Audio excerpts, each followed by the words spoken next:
Welcome to Unlocking Your Truth, another podcast by Leslie Phillips.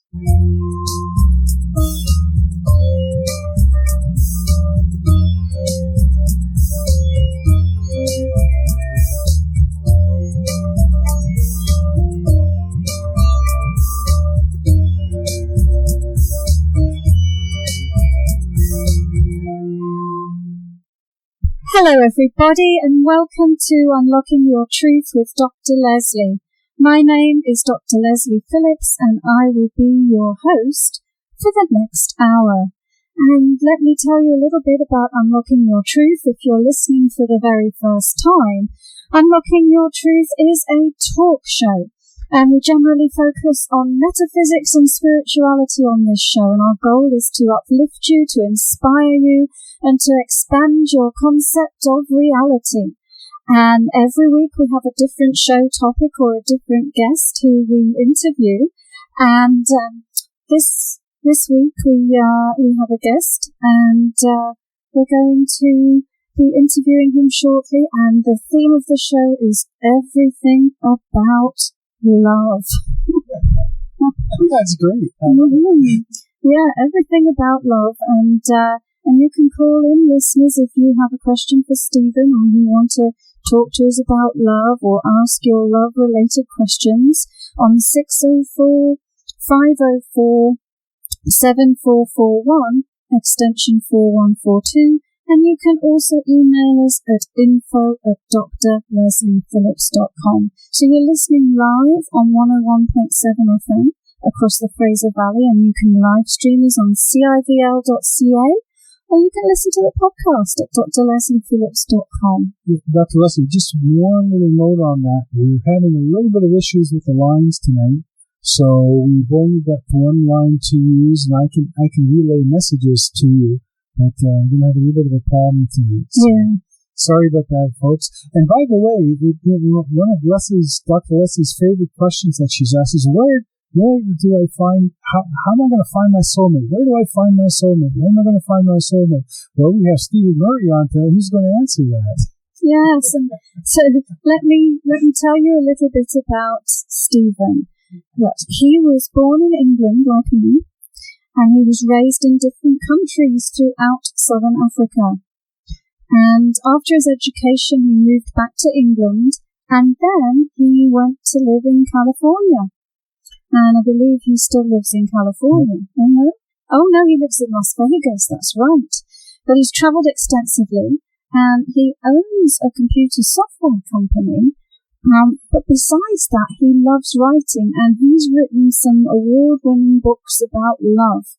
One of them is called The Chapel of Eternal Love, and the sequel, which is critically acclaimed, is called Return to the Chapel of Eternal Love.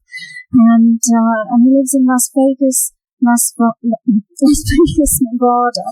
And Stephen hopes that he wants to share his concept about love, and believes that love can mean different things to different people, and there are many ways in which love can manifest itself. And he hopes that his books give hope to people who are out there still looking for love. So welcome to the show, Stephen. Thank you very much, Dr. Leslie. It's a pleasure to be with you, and I thank your listeners for tuning in. Yes, well, wonderful to have you on the show. And what's the weather like in Las Vegas today? Scorching. Is it? I bet. Yeah, I can imagine, man. One of those days where you sit indoors with the air conditioning going, or you just drown yourself in a swimming pool. Oh, lovely. I'd quite like to not drown myself in a swimming pool, but I wish I had one. Yes. Oh. So tell us, Stephen, so is Las Vegas the best place to find love?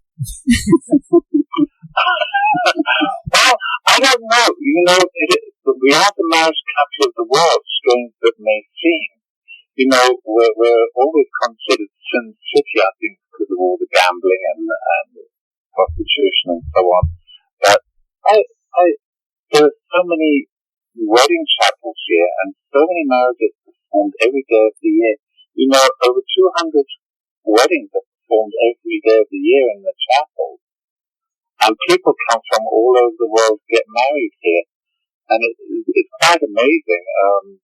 Las Vegas even has its own wedding chamber of commerce, so that shows how important Las Vegas is to the wedding industry is to the Las Vegas economy. So whether people find romance here per se, or whether they just come here to make it official, I'm not quite sure the answer of that. But I think the people here they're very lovely people. I've lived here 14 years, and they're very warm and loving and giving people. So it doesn't surprise me that it's the love capital of the world. Mm-hmm. And your books take place in a wedding chapel in Las Vegas. And so, what would you tell us about the relevance of marriage still in today's society? Because it sounds like the wedding industry is booming, but there are a lot of people who don't make that step, I think. Yes, I think it is booming. I think the relevance probably is that it's still at the end of the day the commitment, isn't it? Right. If one commits to marriage, and having said that, I'm not married, but I think making that commitment, it's not so easy to just walk away from a marriage. If you don't have that commitment, I suppose it's easier to have a big round, just pack the bags and move out and move on. So I think it's the commitment and the reassurance, I suppose. Yes, and because we get a lot of questions about relationships. The top question we get on the show is, why am I here and what's my purpose? But the next most common question is relationship questions, and different kinds of ones. But one of them is, should I stay or should I go when they're in a marriage? Yes. Yeah. Yeah, well, that's probably something that only the individuals themselves can actually answer. I don't know if anybody else can answer that for them. Sometimes I guess it depends on, at the end of the day, whether you're better off with that person in your life or better off without them. And I think one just has to search inside for those kind of answers. I don't know if somebody else outside is really in a position to make that decision. Do you agree? Well, absolutely. Yes, I firmly believe that we all have our own answers inside us, and that's the answer, isn't it? To find your own answers, so nobody else should make that decision for you. Yeah, but everybody always looks to somebody else to make that decision for you. They do, and here's another question. Where should we look for love? Should we look inside ourselves, or should we look outside of ourselves in another person? Well, I sometimes wonder whether we spend too much time actually looking. Sometimes when you're looking, at least that's when things happen the most. That it can happen anywhere at any time. I mean, I don't think there's a one-size-fits-all solution. I don't think you can say, just well go to a bar or something like that, or go to an art gallery and hope to meet somebody there. I think things just happen. Personally, I think they happen when they're meant to happen. I tend to be a little bit fatalistic about those kind of things. The right person will manifest themselves at the right time. Yeah, I have a friend in California who's a Buddhist monk and an author. She's written many books, and one of her books is Be the Person You Want to Find, basically stating that if you want to find somebody, have that energy about you of the type of person that you're looking for. For instance, if you're looking for someone who's spiritual, you're not going to find them in a bar. It just doesn't happen like that, right? Well, I think you're right. I think your friend who's the Buddhist who's written a book, I think that's a very valid point making. So Stephen, where did you find the inspiration for the stories that are in your books? Oh, Dr. Leslie, it's quite strange, really, because I had never set out to write a book about Las Vegas wedding chapel. Nothing could have been further from my mind. And if anybody had suggested to me 10 years ago, this is what you're going to be writing, I would have thought they were insane. I originally set out to write a biography on my travels and spent 2 years painstakingly doing that. And after that was completed, I didn't know what to do with it, so I went to a group that I thought could help me go about publishing it. And the guest speaker that night was a publisher, and she said, unless people are writing women's fiction, scratch it, because that's what's selling. So I discovered this real joy of writing as I wrote my biography, and then I thought about what can I write now, and especially it's going to be women's fiction. And I stumbled across the idea of the wedding chapel, and I had some visitors from out of town. We took them to a local wedding chapel because that's what they wanted to see. And we met a couple waiting for them to be married, and there were no friends or family. And I just wondered why they were there. Where was everybody else in their lives? Why was nobody sharing that event? And after I dropped my guests back at their hotel, I drove home and I thought, there's my book. And all of these stories, Dr. Leslie, they just literally flooded into my mind. They came out of nowhere. And it wasn't like these were people I knew or real stories.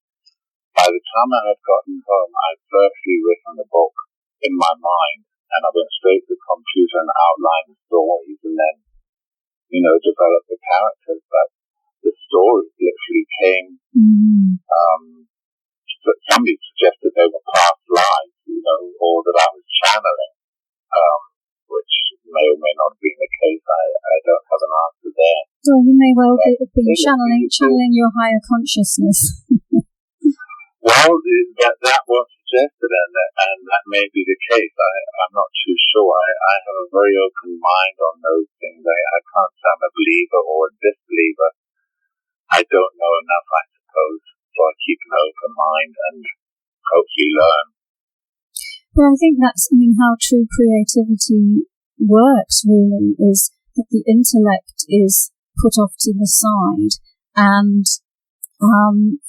there's no effort involved. I found that myself. I've written a novel, and that's exactly how the novel came to me. It was just an instant download of information, whereas now I'm writing a non-fiction book and using my intellect, and I find the whole process much more difficult, actually. And so, what's the difference between writing your biography and writing the novels? Was it easier to write the novels?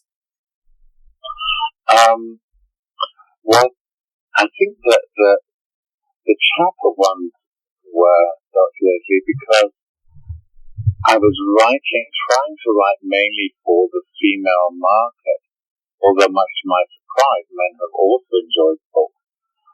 But writing about emotionally driven characters didn't necessarily come easy. And especially if you've read any of the books, some of the chapters, they're a little bit heartbreaking, some of the stories. And I think just digging down inside myself to see if those emotions were there and if I could accurately convey them on paper, I found that harder than writing about the travels, which is all, as you said, that's all intellect and factual, and it's easy to sort of put things down that are known quantities when you're writing about emotions and feelings and trying to get yourself into other characters, especially the diverse array of characters that are in the Chapel of Eternal Love. Yes, that was pretty hard, but it was something that was challenging. Yeah, so how is it rewarding? Yeah, how has it impacted your life? If it made you dig deep emotionally, that must have created some kind of shift or transformation within you while you were writing it, did it? Yeah, I think I learned a lot about myself as I was writing the book, strange as it may seem. I really did. It was very rewarding in many ways when I actually completed it. And I didn't even intend for it to be published, incidentally. I went on and wrote a murder mystery, and that's what I took to be published. But the company, they asked me what else I'd written. I said I'd written about the Chapel of Eternal Love, about the fictional Las Vegas wedding chapel. And they pounced on that and read a couple of that. I said, no, you've got to get this out there. And so I did, and it was a very, very pleasant surprise, because I never thought it was going to go that far. But as we all discover on life's journey, your phone is less curved than you don't expect. It takes on these wonderful rides. It's like spending a long time in Disneyland. You're just going on this big magical carpet ride. And it's been wonderful. I've loved every minute of it. So who are your favourite characters in your books? Other than there's a couple of very unsavory characters, which I won't go into too much. For the people who haven't read the book, there are one or two unpleasant characters, but other than the very unsavory ones, it's been really hard to pick. And I think it's because you looked at these characters for so long, and I was developing them. I spent a lot of time developing these characters and writing and rewriting and rereading and rewriting. They've become so much part of you. I felt for a while like that character Sybil. I don't know if you ever remember that book or that movie about that young girl with multiple personalities. Yes. And that's what I kind of felt like after a while. And I think you read the book so many times before it actually gets published. You know, you read it, you reread it, you rework it, and then it goes to editing and you reread it. But the characters, I find I love the characters more after several times of reading the book than I did when I first wrote it. And I think it's that you suddenly realize they've become such a part of your life. Right, yes, and I think Corey has a question, and I do too, so go ahead. Sorry, are you actually saying that Buster isn't your favorite character? Well, you know, Corey, it's funny to mention Buster because originally the intent of Buster, Buster now has almost kind of got his own fan club, if you will. So many people like Buster and related to Buster. And when I first started writing the book, I brought Buster in really to sort of give a round out of Rosemary's character. I didn't want to describe her physically so much as how she lived her life and what she did. And I thought by giving her this two little duck feet that would snuggle up by her feet and what have you, would give her that sort of warm, motherly feeling and character. And then as I went into the next chapter, I found a role for Buster, and then I suddenly found a role for him in every chapter. And it was never intended to go that far, but there was just a role, so I just developed him as we went. And when it came to the second book, people kept saying, "Don't you dare call him Buster," and at the end, "Don't you dare kill him." And it's almost like he became a real animal to so many people. So I daren't kill him off at the end of the book, and I had to keep him alive. He's definitely cute. So we're going to have to go to a commercial break now, Stephen, but we'll be back and continue our discussion after these few messages. Back, listeners, to Unlocking Your Truth with Dr. Leslie, and we're broadcasting live on 101.7 FM across the Fraser Valley and live streaming on CIVL.ca. And today we are chatting with Stephen Murray, who is the author of a couple of books about the Chapel of Eternal Love in Las Vegas, and he's also written a murder mystery called Murder Aboard the Queen Elizabeth II. So we've been chatting with Stephen about love, and that's the theme of today's show. And if you would like to ask us a question or join in the conversation, the number is 604-504-7441, extension 4142. And you can also send us an email to info@drlesliephillips.com. And so, just carrying on from the conversation before the break, Stephen, I was wondering whether writing about these characters were ways of exploring and bringing out different aspects of yourself. So, how much are the characters based on you and aspects of you and your inner psychology, and how much are they based on other people that you know? Now you're in trouble. Not at all. I'll take the second part first because that's the easiest part. None of them were based on people I know. Certainly not consciously. I have to say that. I can't say, I've defined this character based on this friend of mine or this work colleague or business associate or anything like that. But they were all literally imagination. And I think, as I said, what I set out to do originally was try and figure out what made people, what were the journeys of the people that came to Las Vegas to get married. Why did they give up the traditional marriage ceremony of the white bride and the champagne and the big reception and so on and so forth? Why did they sneak off to Las Vegas, if you will, and get married here? And I think as all the stories came to me, I realized that love really isn't a one-size-fits-all situation. Love really does mean different things to people. People look for different things. And it kind of circles back to one of your earlier questions where you said, well, people say, where do I go to find the love mate? Love is something that is subjective, I suppose. It's what we think it is. We don't all marry for the same reasons, and certainly as people get older and they go into second marriages and things like that, it's not always the glamour and the physical attraction that people get married for. There are other reasons.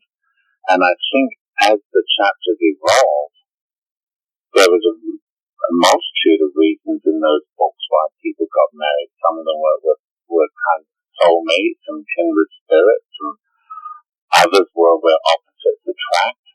There were different cultures and different religions and different upbringings and what have you. And so I don't think there is a standardized definition of love per se. I don't know if I've answered your question. What do you think? Well, I think you sort of took it into a different direction, but I'll go along with you.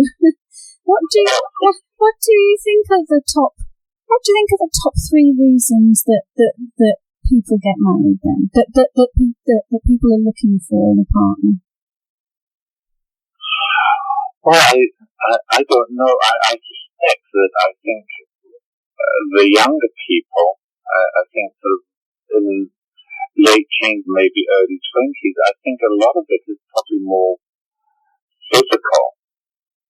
I think that's probably one of the reasons that in the sort of younger generation, I think the older generations is probably more companionship, as I think was alluded to in one of the chapters in the book, where the couple met in a cemetery. They'd had the love of their lives, and they were both very lonely and feeling hollow after their partners had passed. And they had a mutual understanding of loneliness, and that's why they hooked up. But I think other people, the middle tier or middle layer, if you will, I think their souls become attached, I think. And I think it's on a more spiritual or emotional level where there's a connection. Mm. There's, I think sometimes they say opposites attract. And I think there's a lot to be said for that too. I think sometimes people look for characters in their mates. They look for characteristics that they may be lacking in themselves. Right. And they'll see like a giving person or a loving person or an open person, and maybe they're not quite there themselves, and that's what they aspire to be. So I think those could be one of the reasons.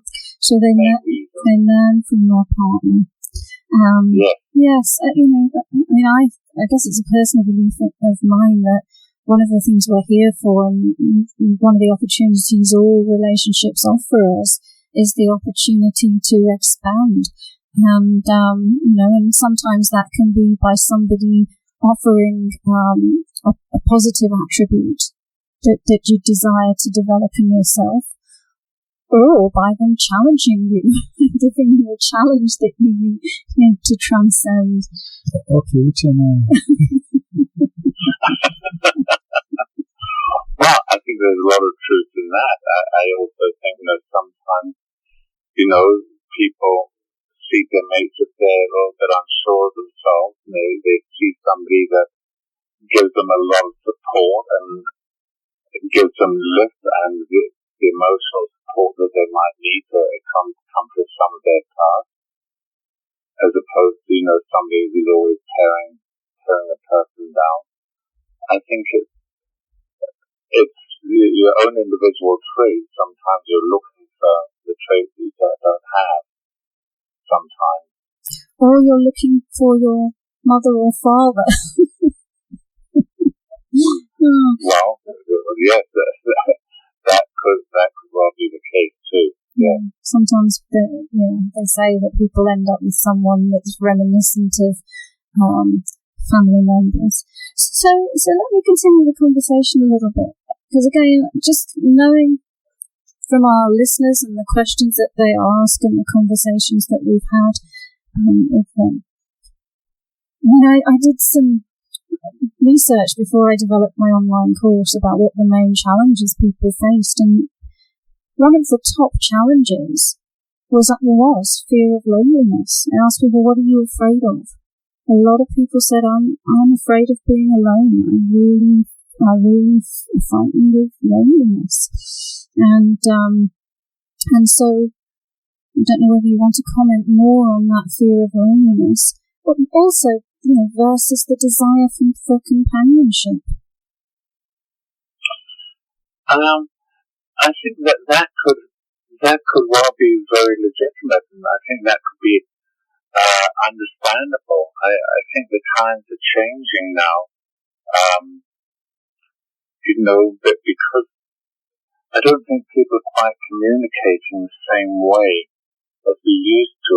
I remember when we were kids, we used to sit around the table and play cards and Monopoly and things like that. There was communication and a touching, and I just don't think that's there quite so much now.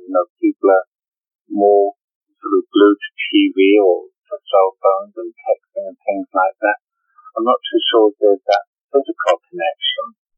Right, or the same depth of relationship is possible through social media as opposed to real, tangible, in-person connections. Well, I think that's part of it too. I remember when I lived in London, and I used to work, and I'd have to walk from my home to the bus stop and get on the bus and take the bus down to the underground train station, then catch the train to work. And you were always sort of touching and seeing people and what have you. And then, of course, when I moved to California, I got in my car to go to work, and I'd come out of my underground car park in the car and drive to work. And I'd sit with my work colleagues and then get in the car and go home and use the underground car park. So sometimes there wasn't any sort of physical touching or thing. You weren't with those people on the train or on the bus. And I'm not saying they were friends, but it's just that concept of being around people or having people around you. Yes. And I think now people they're sitting behind their computers so much and on Google and things like that. They're just not going out that much and doing the socializing. You know, people don't have dinner parties anymore and have people around. They don't, do they? Much. You know, I thought that was a cultural difference between living in Europe and living in North America, because when I lived in England, I lived in London too, amongst other places, but we used to have dinner parties. And when I came out here, it just wasn't a thing anymore. Yes, and you know, I still have dinner parties, and people have them. They're just not so prevalent. And that's what I'm saying, is that people are just getting more involved in playing games on computers and things of that nature. So I can understand that people are now, they've got a fear of loneliness or not connecting with people on a human basis. You know, they go on these chat lines, and there's nothing wrong with that per se, but it's a whole different world than what we grew up with. We didn't have chat lines and computers and things like that. There was, Corey wants to say something before I forget. There was something that you said that sort of made me think as well. Humans have a genuine need to be touched, don't they? You know, to have physical contact. And, you know, I think that when people are single, that can be a real unmet need for them. And one of the drivers for wanting a relationship. Sorry, Corey, what did you have to say? Well, when you're talking about the computer and gamers and things like that, I had a friend of mine once, well, an associate, who came to me and he says, I can't meet a woman. And I said, wow. The first thing, he asked me, can I give you some hints? And I said, sure, simple. The first thing I'll give you is you need to leave your room and leave your computer behind. Oh, he said, no, you can meet them online too. Oh, okay, that's fine, but if you want to meet a real live person, have an interaction, you've got to stop. And I fear for the next generation coming up. It's sad to see. I mean, even families, you see them go out for a day, in the park or something. You go to a farmer's market, you see the family, their mom, dad, the two kids, and they're all on their cell phones, like either talking on their cell phone or texting. And it's become habitual, and it's not a pleasant sight to watch. I can leave my cell phone at home. I have no problems with that. Very few people can do that anymore. I think there's lots in what you said, and I think it goes to heart or core of why people are concerned about landing up, being alone or being lonely, and getting back to Dr. Leslie's point about touch. Absolutely, I think it's so important. It really is. I think that a hug can just make the world a difference. And I go to a local senior centre, and quite often my business partner lives there, and there are quite a lot of elderly ladies there that, we've gotten to know, and whenever we go in and see them sitting in the living room, we go over and give them a hug. And it seems to be so important to them. And I sometimes think they probably don't have any family come and see them anymore. And from one time we give them a hug until the next, they might not physically touch anybody. And I think it's hard, because I think that is part of the loneliness, and it certainly affects older people, but it's probably something that is now concerning people at a younger age because of what we've just been talking about. There's not that physical contact. I'm sure. People don't sort of go out and do things and see each other and give them big hugs in the street and things like that. They do communication over the chat lines and emails and text and what have you. So I'm going to go to another break in a moment. I'll just ask you one more question before. This might, I don't know if you appreciate this comparison or not, but it sort of reminds me of, remember that old TV show? I don't know if it really reminds me of this, but you remember that old TV show, The Love Boat? Yeah. And it sort of struck me that, I mean, your book would make a really good TV series or, or a film. So, I mean, what do you think about that? Do you think it would? Oh, Dr. Leslie, it's funny you should say that because since day one, I'm not too sure that it will make a good movie per se because there's just too many chapters in it. I think for a 2-hour movie, and if you think there's like 20 chapters, there'll be like 5 minutes per story, and I think it would be a little bit too difficult. But since day one, since it was published, I thought I'd love it to be a television series on Hallmark. Do you get Hallmark in Canada? Yeah. The Hallmark network. Yeah.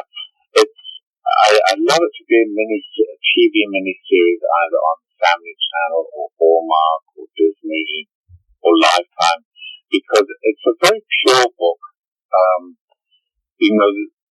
There's not heavy duty sex or expletive or anything like that. It's more on the spiritual aspects of love, if you will. And I think it would make a nice TV miniseries, for like 20 weeks or 5 months.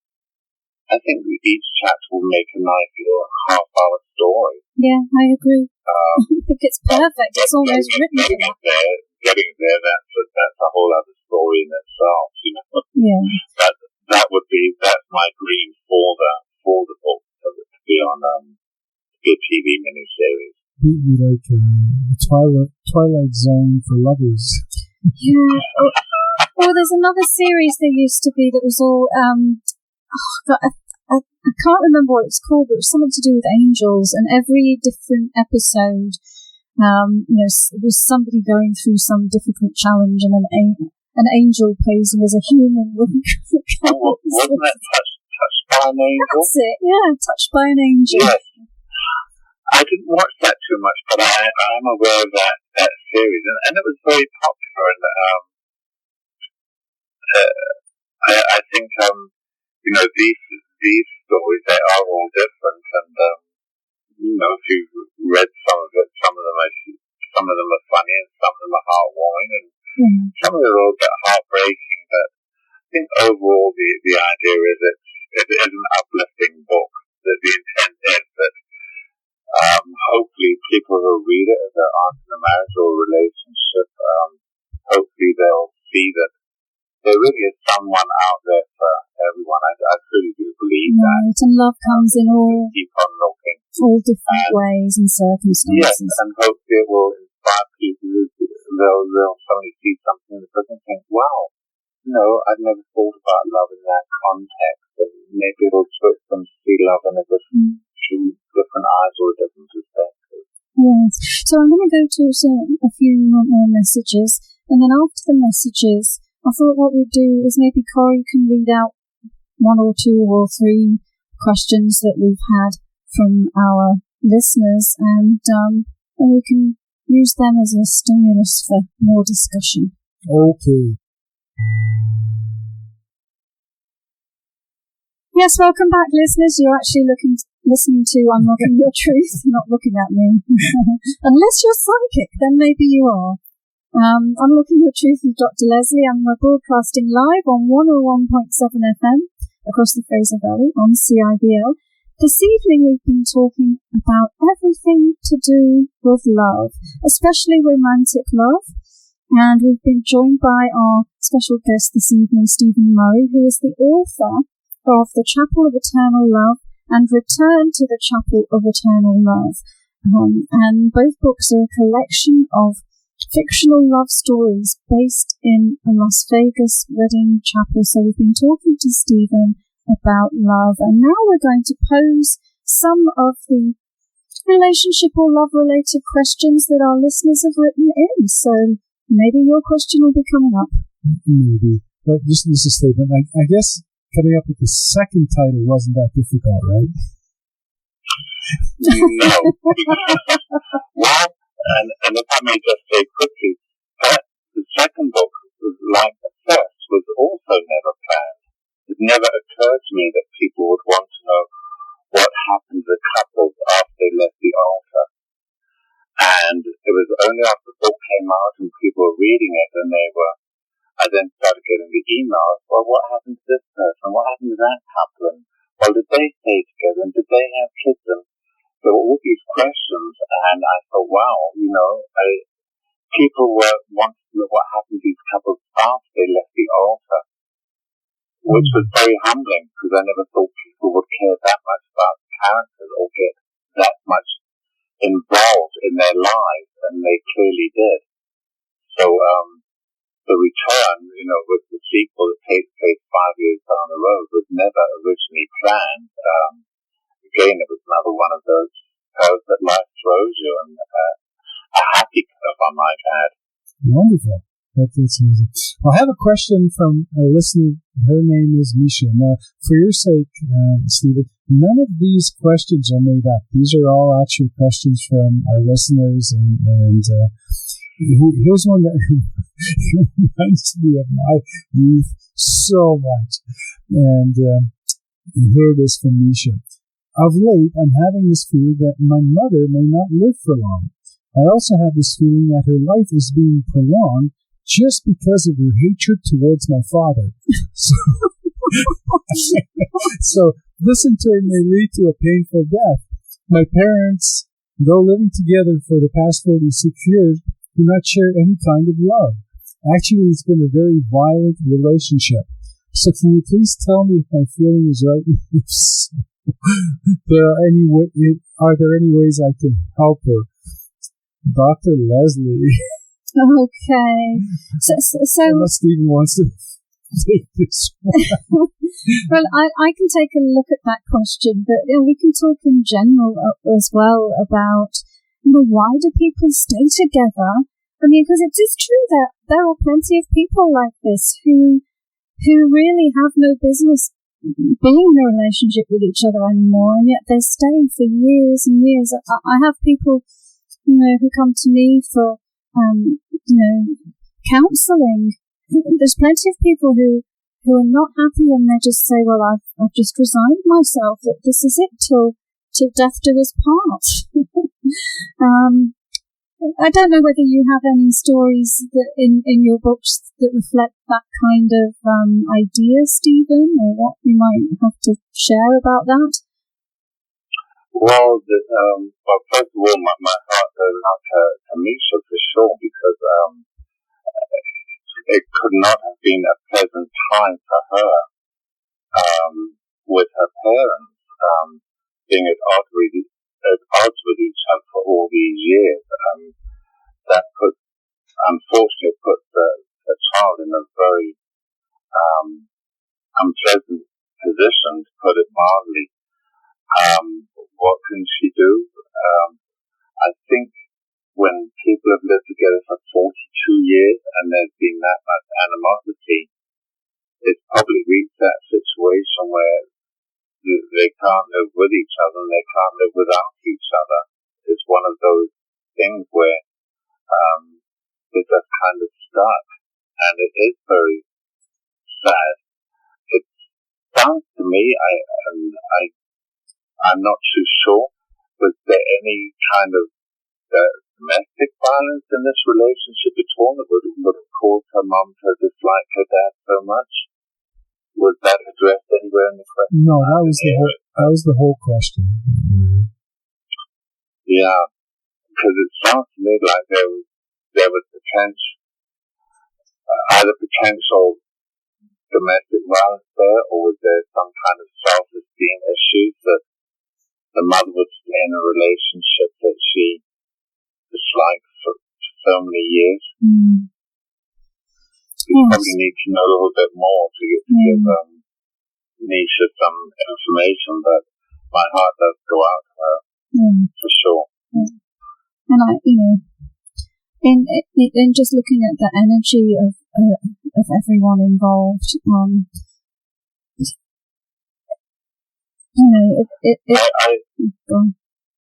Sorry, go ahead. Well, okay, so maybe I'll just keep it short, and I'll just say, your mum isn't sticking around just because she hates her father, your father. she'll be here until she's completed her life journey.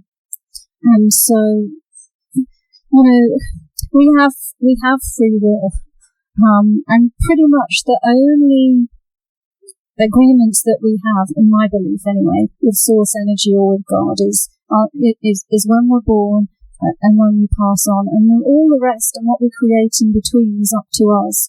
And so I would just say that your feeling that your mom is only sticking around because she hates your father so much isn't true.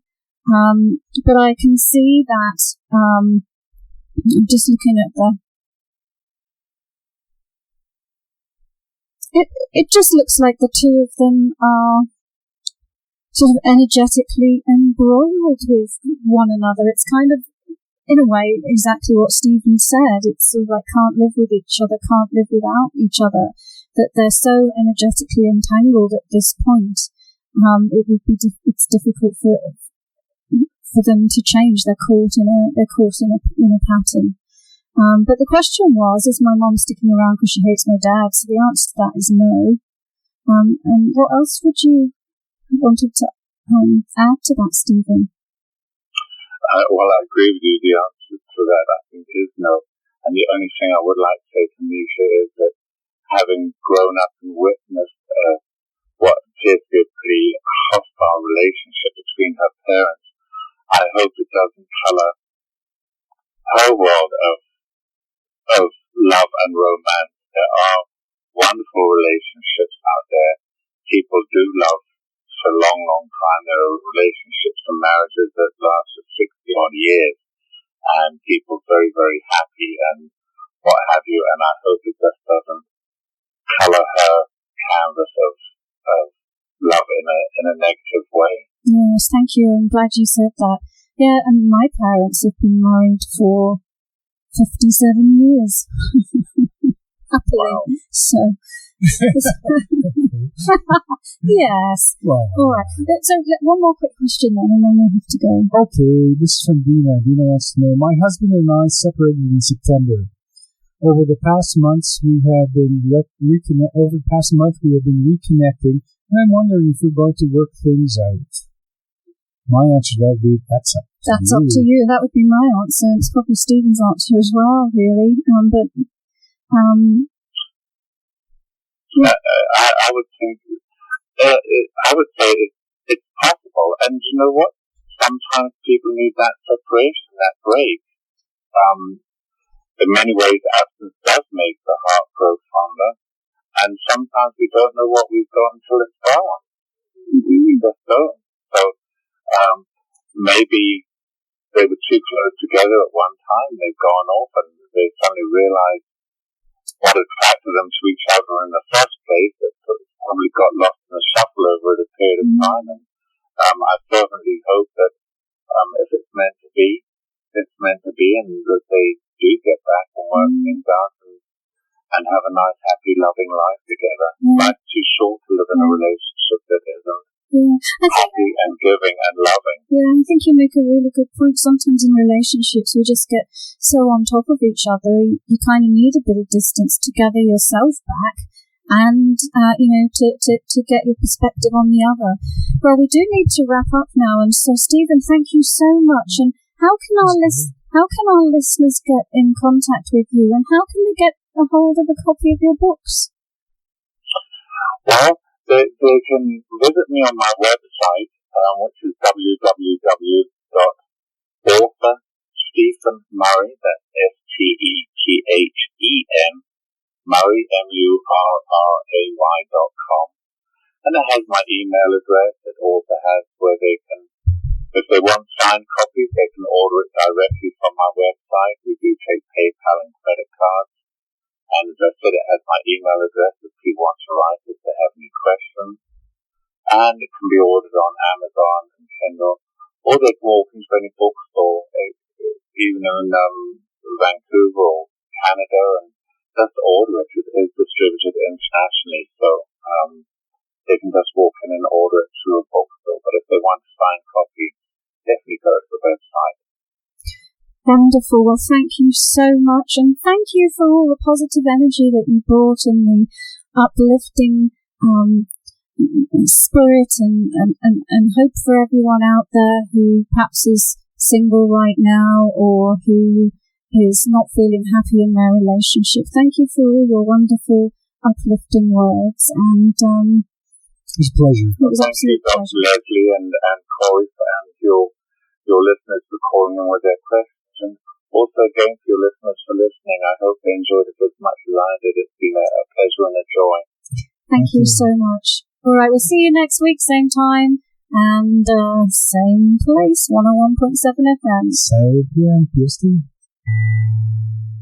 Thank you for joining us. You've been listening to another Unlocking Your Truth podcast with Dr. Leslie Phillips. For more information, go to the website at drlslyphillips.com. That's Dr. Leslie Phillips. Where you can ask questions or send her an email, and there's many free gifts on there. Come back again.